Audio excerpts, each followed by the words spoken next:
ನಮಸ್ಕಾರ ಸ್ನೇಹಿತರೆ, Kavita L YouTube ಚಾನಲ್ಗೆ ಸ್ವಾಗತ. ಒಂದು ಊರಿನಲ್ಲಿ ರಾಘವ್ ಎಂಬ ಶ್ರೀಮಂತ ವ್ಯಾಪಾರಿ ವಾಸವಾಗಿರ್ತಾನೆ. ಅವನ ಹತ್ರ ದೊಡ್ಡ ಮನೆ, ಜಮೀನು, ಕಾರು, ಹಾಗೆ ಮನೆಯಲ್ಲಿ ಆಳು ಕಾಳು ಸಾಕಷ್ಟು ಅವನ ಹತ್ರ ಹಣ ಇರುತ್ತೆ. ಆದರೆ ಅವನಿಗೊಂದು ಸಮಸ್ಯೆ ಇರುತ್ತೆ. ಅದು ಏನಪ್ಪ ಅಂದರೆ, ಅವನು ಯಾವಾಗಲೂ ತನ್ನ ಆರೋಗ್ಯದ ಬಗ್ಗೆ ಗಮನ ಕೊಡ್ತಾ ಇರಲಿಲ್ಲ.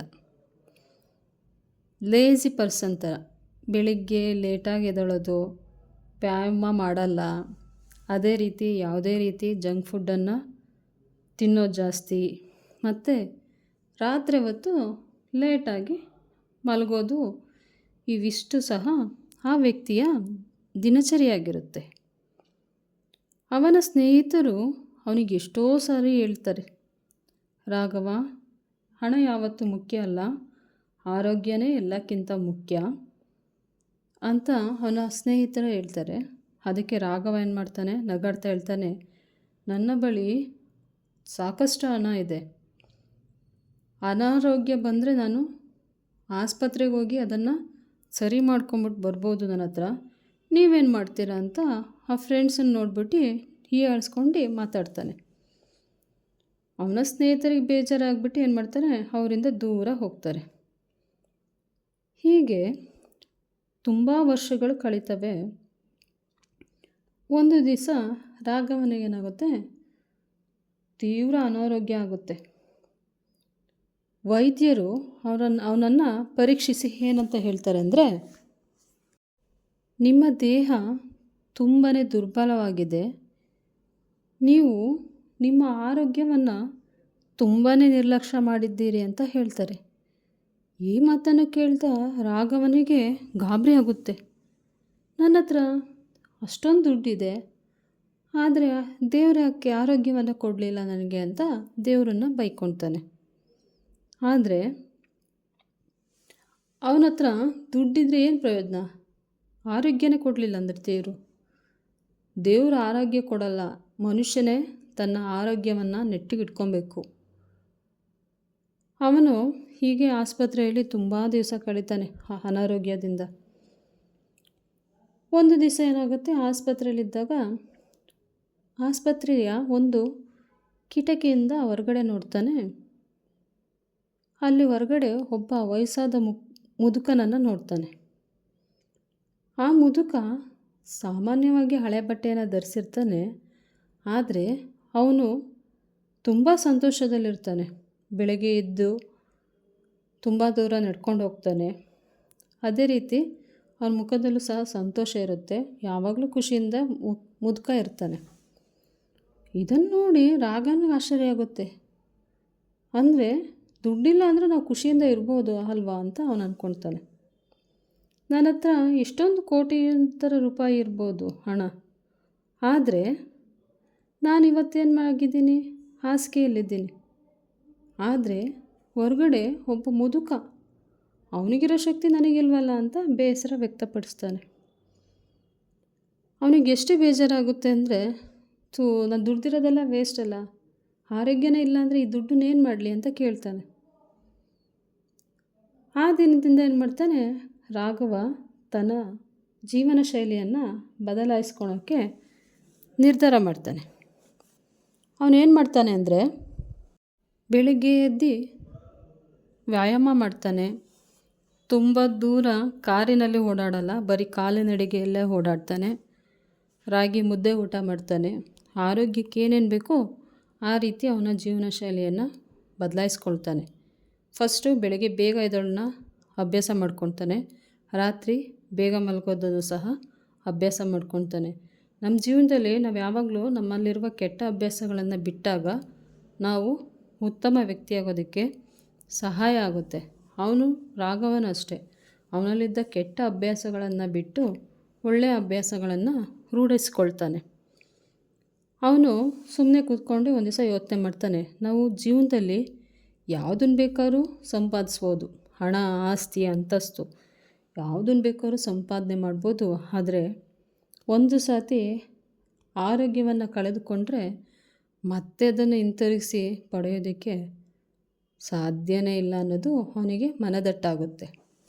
ಅಂದಿನಿಂದ ಅವನೇನು ಮಾಡ್ತಾನೆ, ಅವನ ಸ್ನೇಹಿತರ ಜೊತೆ ನಗಾಡ್ಕೊಂಡು ಮಾತಾಡೋದಾಗಿರ್ಬೋದು, ಅವ್ರು ಹೇಳಿದ್ಕೆ ಏನಾದ್ರು ಸ್ಪಂದಿಸೋದಾಗಿರ್ಬೋದು, ಈ ರೀತಿ ಹಲವಾರು ಕಾರ್ಯಗಳನ್ನು ಮಾಡ್ತಾನೆ ಅವನು. ನನ್ನ ಹತ್ರ ದುಡ್ಡಿದ್ದು ಏನು ಪ್ರಯೋಜನ, ಅದನ್ನು 10 ಜನಕ್ಕೆ ಹಂಚೋಣ, ನನ್ನಲ್ಲಿರೋದ ಸ್ವಲ್ಪ ಭಾಗವನ್ನಾರು ಕೊಟ್ಟು ನನ್ನ ಕರ್ಮಗಳನ್ನು ನೀಚ್ಕೊಳ್ಳೋಣ ಅಂತ ಅವನು ನಿರ್ಧಾರ ಮಾಡ್ತಾನೆ. ಆವತ್ತಿನಿಂದ ಏನು ಮಾಡ್ತಾನೆ ಅಂದರೆ ಅವನು ಜೀವನ ಶೈಲಿಯನ್ನು ಬದಲಾಯಿಸಿಕೊಳ್ತಾನೆ. ಈ ಕಥೆಯಲ್ಲಿ ನಾವೇನು ತಿಳ್ಕೊಬೇಕು ಅಂದರೆ, ನಾವು ಯಾರೇ ಆಗಿರ್ಬೋದು ಆರೋಗ್ಯವನ್ನು ನಿರ್ಲಕ್ಷ್ಯ ಮಾಡಬಾರ್ದು. ಪ್ರತಿದಿನ ಏನು ಮಾಡಬೇಕು, ಸ್ವಲ್ಪ ವ್ಯಾಯಾಮ ಮಾಡಬೇಕು, ಮತ್ತು ಪೌಷ್ಟಿಕ ಆಹಾರವನ್ನು ತೆಗೆದುಕೊಳ್ಬೇಕು, ಸಾಕಷ್ಟು ನಿದ್ದೆ ಮಾಡಬೇಕು, ಮತ್ತು ಒಳ್ಳೆಯ ಆಲೋಚನೆಯನ್ನು ರೂಢಿಸ್ಕೊಳ್ಬೇಕು. ಆರೋಗ್ಯವೇ ನಿಜವಾದ ಸಂಪತ್ತು, ಉಳಿದ ಎಲ್ಲವೂ ನಶ್ವರ. ಆರೋಗ್ಯ ಇದ್ದರೆ ನಾವು ಜೀವನದಲ್ಲಿ ಏನು ಬೇಕಾದರೂ ಮಾಡ್ಬೋದು. ದುಡ್ಡಿಟ್ಕೊಂಡು ಏನು ಮಾಡ್ತೀರಾ ನೀವು? ನಿಮ್ಮ ಹತ್ರ ಸಾಕಷ್ಟು ದುಡ್ಡು ಇರ್ಬೋದು, ಆದರೆ ಆರೋಗ್ಯನೇ ಸರಿ ಇಲ್ಲ ಅಂದರೆ ಏನು ಮಾಡ್ತೀರಾ ನೀವು? ಮತ್ತೆ ಆರೋಗ್ಯವನ್ನು ತರೋದಕ್ಕೆ ಸಾಧ್ಯ ಇಲ್ಲ. ಇವಾಗ ಆರೋಗ್ಯ ಹಾಳಾಗಿದ್ರೂ ಅದನ್ನು ನಿಯಮಿತ ವ್ಯಾಯಾಮ ಮತ್ತು ನಿಯಮಿತ ಆಹಾರದಿಂದ ಅದನ್ನು ಸರಿಪಡಿಸ್ಕೊಂಡು ನಮ್ಮ ಜೀವನವನ್ನು ಉತ್ತಮವಾಗಿ ತೆಗೆದುಕೊಂಡು ಹೋಗ್ಬೋದು. ಇಂದು ನಾವೇನು ಮಾಡಬೇಕು ಅಂದರೆ, ನಮ್ಮ ದೇಹಕ್ಕಾಗಿ ನಾವು ಒಂದು ಒಳ್ಳೆಯ ಕೆಲಸವನ್ನು ಮಾಡಬೇಕಾಗುತ್ತೆ. ಯಾಕಂದರೆ ನಮಗೆ ಆರೋಗ್ಯಕ್ಕೆ ಯಾವುದು ಬೇಕೋ ಅದನ್ನು ಮಾತ್ರ ತಗೊಳ್ಬೇಕು. ಜಂಕ್ ಫುಡ್ನೆಲ್ಲ ತಿನ್ನೋಕ್ಕೆ ಹೋಗ್ಬಾರ್ದು, ಜಾಸ್ತಿ ಕರ್ದಿದ್ದ ಐಟಮ್ಸ್ಗಳನ್ನ ತಿನ್ನೋಕ್ಕೆ ಹೋಗ್ಬಾರ್ದು. ಅದರಲ್ಲೂ ಇವಾಗ ಹೆಚ್ಚಾಗಿ ಹೃದಯಾಘಾತ ಆಗ್ತಾಯಿದೆ. ಇದಕ್ಕೆ ರೀಸನ್ ಯಾರೂ ಕಂಡುಹಿಡಿಯೋಕ್ಕೆ ಆಗಿಲ್ಲ. ಸುಮ್ಮನಿದ್ದಂಗೆ ಸತ್ತೋಗ್ಬಿಡ್ತಾರೆ. ಅದಕ್ಕೆ ಕಾರಣ ಯಾರು ಅಂತ ಕಂಡುಹಿಡಿಯೋಕ್ಕಾಗುತ್ತೆ ನಾವು? ನಮ್ಮ ಲೈಫ್ ಸ್ಟೈಲ್ ಚೇಂಜ್ ಆಗಿದೆ. ಫಸ್ಟು ನಮ್ಮ ಹಿಂದೆ ಇದ್ದ ನಮ್ಮ ತಾತ ಮತ್ತು ಅಜ್ಜಿ ಆಗಿರ್ಬೋದು, ಅವರೆಷ್ಟು ಗಟ್ಟಿ ಮುಟ್ಟಾಗಿದ್ರೆ ಹೇಳಿ, ನೀವೇ ಯೋಚನೆ ಮಾಡಿ. ಅವ್ರು ಮಾಡಿದ್ದಂಥ ಕೆಲಸ ನೀವು ಮಾಡೋದಕ್ಕೆ ಆಗಲ್ಲ. ಇವಾಗ ಸ್ವಲ್ಪ ಏನಾದ್ರು ಕೆಲಸ ಮಾಡಿಬಿಟ್ರೆ ಸುಸ್ತು ಅಂತ ಅಲ್ಲೇ ಬಿದ್ದೋಗ್ಬಿಡ್ತೀರ. ನನಗೆ ಮಾಡೋಕ್ಕಾಗ್ತಿಲ್ಲ, ಬೇರೆ ಯಾರನ್ನೂ ಉದಾಹರಣೆ ತಗೊಳೋದು ಬೇಡ. ನನಗೆ ಜಾಸ್ತಿ ಕೆಲಸ ಮಾಡೋಕ್ಕಾಗಲ್ಲ. ಜಾಸ್ತಿ ಕೆಲಸ ಮಾಡಿದ್ರೆ ಆಯಾಸ, ಸುಸ್ತು ಎಲ್ಲದೂ ಆಗುತ್ತೆ. ಇವಾಗ ಏನಾಗಿದೆ ಅಂದರೆ 3 ದಿವಸಕ್ಕೂ ಕಾಯಿಲೆಗಳು, ಜ್ವರ, ಶೀತ, ಕೆಮ್ಮು ಇವೇ ಜಾಸ್ತಿ ಆಗಿದೆ. ಆದ್ದರಿಂದ ಜೀವನದಲ್ಲಿ ಆರೋಗ್ಯನೇ ಭಾಗ್ಯ ಅಂತ ಎಲ್ಲರೂ ಕೇಳಿದ್ದೀರ. ಆರೋಗ್ಯ ಇದ್ದರೆ ಎಲ್ಲ ಸಂಪತ್ತು, ಐಶ್ವರ್ಯ, ಆಸ್ತಿ, ಅಂತಸ್ತು ಇವನ್ನೆಲ್ಲ ನಾವು ಪಡ್ಕೊಳ್ಬೋದು. ಬರೀ ಹಣದ ಹಿಂದೆ ಬೀಳಬೇಡಿ, ಆರೋಗ್ಯದ ಹಿಂದೆನೂ ಸಹ ಬೀಳಿ.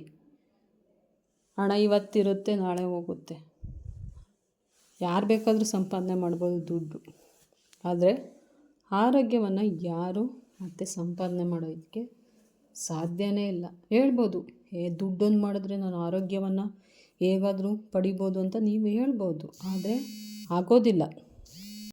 ನಾವು ಜೀವನದಲ್ಲಿ ಏನು ಸಂಪಾದನೆ ಮಾಡ್ತೀವೋ ಗೊತ್ತಿಲ್ಲ, ಆದರೆ ಆರೋಗ್ಯವನ್ನು ಮಾತ್ರ ಸಂಪಾದನೆ ಮಾಡಲೇಬೇಕು. ಆರೋಗ್ಯ ಹೊಂದಿದ್ರೆ ನಾವು ಜೀವನದಲ್ಲಿ ಏನನ್ನು ಬೇಕಾದ್ರೂ ಸಂಪಾದನೆ ಮಾಡಬಹುದು. ಅವಾಗೆಷ್ಟು ಹಣ, ಅಂತಸ್ತು, ಐಶ್ವರ್ಯ ಇವೆಲ್ಲದೂ ಸಹ ಬರುತ್ತೆ. ನಮಗೆ ಆರೋಗ್ಯನೇ ಇಲ್ಲ ಅಂದರೆ ಏನು ಮಾಡೋಗುತ್ತೆ? ಅದೇನು ಕೂತ್ಕೊಂಡು ತಿನ್ನೋಕ್ಕಾಗುತ್ತಾ, ನೆಕ್ಕೋಕ್ಕಾಗುತ್ತಾ? ಇಲ್ಲ ತಾನೇ. ಆದ್ದರಿಂದ ಆರೋಗ್ಯನೇ ಭಾಗ್ಯ. ನಾನು ಹೇಳಿರೋ ಟಾಪಿಕ್ ಎಲ್ಲರಿಗೂ ಇಷ್ಟ ಆಗಿದೆ ಅಂತ ಅಂದ್ಕೊಳ್ತೀನಿ.